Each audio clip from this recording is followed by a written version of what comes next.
साथियों, आज बिहार के 40 लोकसभा क्षेत्रों की ओपिनियन पोल बताएंगे साथियों। अगर आप देशभक्त हैं तो ये ओपिनियन पोल के बारे में आपको ये जानकारी अच्छी लगेगी। अगर आप मोदी साहब के भक्त हैं तो आपको ये ओपिनियन पोल बुरा लगेगी। अगर आप देशभक्त हैं तो आप इस चैनल को सब्सक्राइब करके बेल आइकन को दबा लीजिए। और आज जानेंगे कि बिहार के 40 लोकसभा क्षेत्रों में से कौन सी पार्टी कहां पर लड़ाई में है और कौन सी पार्टी कितनी सीटें यहां पर जीत रही है। तेजस्वी यादव का जो नौकरी देने का मॉडल है, क्या बिहार में काम कर रहा है? क्या बिहार के लोग तेजस्वी यादव को, जो कुछ महीने की सरकार थी और लाखों नौकरियां बांट रहे थे, क्या बिहार की जनता उनको पसंद कर रही है? आइए जानते हैं 40 लोकसभा के बारे में। अगर आप बिहार के होंगे, उत्तर प्रदेश के होंगे तो आप जरूर बताइएगा इस वीडियो के बारे में अपनी राय, और चैनल को सब्सक्राइब कर लीजिएगा साथियों। चलिए शुरू करते हैं। 39 लोकसभा क्षेत्रों के बारे में आपको जानकारी देंगे साथियों। पहला नाम आता है अररिया से। अररिया लोकसभा बहुत ही महत्वपूर्ण लोकसभा है आरजेडी के लिहाज से। तेजस्वी यादव ने और तमाम इंडिया गठबंधन के नेताओं ने जिस हिसाब से यहाँ पर फीडबैक दी है, जमीनी मेहनत की, उससे यह साफ जाहिर है कि आरजेडी यहाँ पर बढ़त बनाई हुई है अररिया विधानसभा लोकसभा में साथियों। फिर बक्सर की बात करें, बक्सर में जो कैंपेन किया है तेजस्वी यादव ने, तेज प्रताप यादव ने और राहुल गांधी के जो बड़े नेता हैं बिहार में, उन लोगों का जो जमीन पर काम करने का शैली है, उससे आरजेडी इंडिया गठबंधन को यहाँ पर बढ़त मिल रही है भाई। फिर जमुई में भी यही हाल है, क्योंकि गुप्त तरीके से जिस हिसाब से काम किया जा रहा है आरजेडी द्वारा, कांग्रेस द्वारा और जितने भी इंडिया गठबंधन के पार्टी आते हैं उनके द्वारा, यहाँ पर भी बढ़त है इंडिया गठबंधन। फिर माधेपुरा में भी आरजेडी को बढ़त है साथियों। नवादा में भी आरजेडी सबसे आगे है। समस्तीपुर में आरजेडी बहुत ही मजबूत स्थिति में है। सुपौल में आरजेडी बड़ी दमदारी के साथ यहाँ पर चुनाव लड़ रही है। आरा में थोड़ा मामला पीछे है, क्योंकि यहाँ पर एनडीए गठबंधन यानी भारतीय जनता पार्टी प्लस नीतीश कुमार की पार्टी यहाँ पर आगे है साथियों। ये जमीन का सर्वे है, जमीनी हकीकत मैं आपको बता दे रहा हूँ, क्योंकि यहाँ पर जो मुद्दे हैं, जो यहाँ पर जातिवादिता है, यहाँ पर ज्यादातर हावी है। फिर आरा में भी इंडिया थोड़ी आगे है, लेकिन इंडिया गठबंधन थोड़ा पीछे है, क्योंकि भाजपा यहाँ पर थोड़ा आगे है साथियों। फिर दरभंगा में एनडीए आगे है, यानी मोदी जी की पार्टी आगे है। झांझरपुर में आरजेडी माहौल बनाए हुई है, लगातार यहाँ पर अपने प्रतिद्वंदी प्रत्याशी को पीछे ढकेल रही है धीरे धीरे। फिर मधुबनी से आरजेडी भी आगे है। फिर पश्चिम चंपारण से आरजेडी, सारण से आरजेडी सबसे मजबूत स्थिति में है। यहाँ पर जो कि तेजस्वी यादव की बहन है, वो लगातार यहाँ पर कैंपेन कर रही हैं और यहाँ पर रोहिणी आचार्य चुनाव जीत जाएगी, यहाँ पर किसी से छिपा नहीं है साथियों।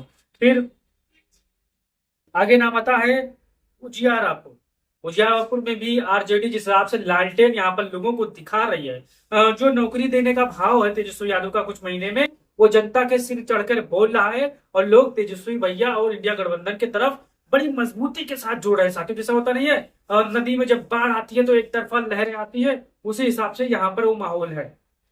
फिर औरंगाबाद आरजेडी के खाते में, गया आरजेडी, कराकट में पवन सिंह प्लस आरजेडी का मसला है यहाँ पर, क्योंकि पवन सिंह ने लगातार यहाँ पर भी पर्चा भर दिया है, चुनाव लड़ने का ऐलान कर दिया है और आरजेडी प्लस पवन सिंह में यहाँ कांटे की टक्कर देखने को मिल सकती है साथियों। भाजपा प्लस उसका जो सहयोगी दल है नीतीश कुमार चच्चा का तीसरे या चौथे नंबर के आसपास की लड़ाई लड़ रहा है। फिर महाराजगंज में आरजेडी मजबूत स्थिति में है।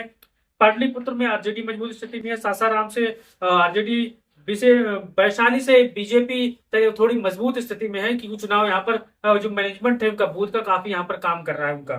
फिर बांका से आरजेडी मजबूत है। गोपालगंज से आरजेडी है और कटिहार से आरजेडी है। मुंगेर से आरजेडी है। पटना साहिब से बीजेपी यहाँ पर थोड़ी मेहनत करती नजर आ रही है, थोड़ी उभर रही है यहाँ पर साथियों, क्योंकि शिवहार से आरजेडी है। वाल्मीकि नगर से बीजेपी मौजूद की स्थिति थोड़ी ठीक ठाक है। बेगूसराय से आरजेडी है। हाजीपुर से आरजेडी, खगड़िया से बीजेपी लड़ाई लड़ी, यानी बीजेपी के गठबंधन जो पार्टी आती है उनके अंतर्गत। मुजफ्फरनगर से यानी बीजेपी के जो सहयोगी दल है उनका काम हो रहा है, मजबूती के साथ आप अच्छा लड़ रहे हैं। पूर्णिया से जो है भीमा भारती बड़ी मजबूती के साथ चुनाव लड़ रही है, आरजेडी की है, और यहाँ पर पप्पू निषाद और पप्पू यादव प्लस भीमा भारती का ही मसला है साथियों। फिर सीतामढ़ी से आरजेडी आगे है। भागलपुर से आरजेडी, जहानाबाद से आरजेडी, किशनगंज से आरजेडी, नालंदा से आरजेडी, पूर्वी चंपारण से बीजेपी, सिवान से आरजेडी प्लस जो हिना साहब है उनकी लड़ाई है। बाकी भारतीय जनता पार्टी का जो सहयोगी दल है वो तीसरे नंबर पर है। ये है बिहार के 40 लोकसभा का ओपिनियन पोल साथी।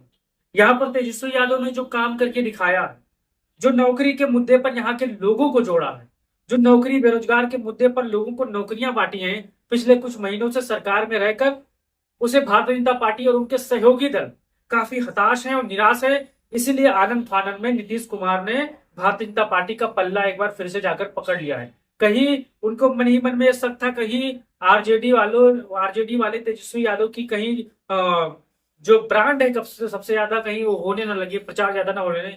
लेकिन जो नीतीश कुमार को डर था वही हो रहा है साथियों। बिहार का बच्चा बच्चा तेजस्वी यादव के बारे में जान रहा है और किस हिसाब से जान रहा है कि नौकरी और बेरोजगारी के मुद्दे पर ये बेरोजगारी दूर करने वाले नौजवान है साथियों। जैसे यूपी में अखिलेश यादव लगातार इंडिया को मजबूती के साथ वहां पर चुनाव जिता रहे हैं, वैसे ही बिहार में तेजस्वी यादव राहुल गांधी की जोड़ी और ये जो इंडिया गठबंधन के अंतर्गत आते हैं वो मजबूती के साथ चुनाव यहाँ पर लड़ रहे हैं और अंतिम में चुनाव जीत कर आएंगे साथियों। क्योंकि यहाँ पर बेरोजगारी का मुद्दा, महंगाई का मुद्दा यहाँ पर भी हावी है, मंदिर मस्जिद का मुद्दा यहाँ पर नहीं है साथियों। बिहार में अगर आप रहने वाले होंगे तो बिहार के बारे में आप जरूर बताइएगा। बिहार की जनता 10 सालों से देख रही है कि कौन हमारा काम कर रहा है और पिछले कुछ महीने से कौन हमें नौकरी दे रहा है। अब झूठ फरेब की दिन लद गए साथियों। बच्चे बच्चे के हाथ में मोबाइल है, वो हर चीज पता कर लेता है कि कौन सी पार्टी क्या कर रही है, कौन सी पार्टी हिंदू मुसलमान को लड़ा रही है। अब जितने भी हमारे भाई बहन इस वीडियो पर पहली बार आए हैं वो चैनल को सब्सक्राइब करके बेल आइकन को दबा लीजिए। अगर आप देशभक्त होंगे तो अपनी राय जरूर दीजिएगा। अगर आप अंधभक्त होंगे तो अब की बार बिहार में भी 40 पार करा रहे होंगे, लेकिन जब रिजल्ट आएगा तब माथा पकड़ के कहीं पीपल के पेड़ के नीचे बैठकर रोएंगे साथी। तो जय हिंद, जय भारत, जय समाजवाद।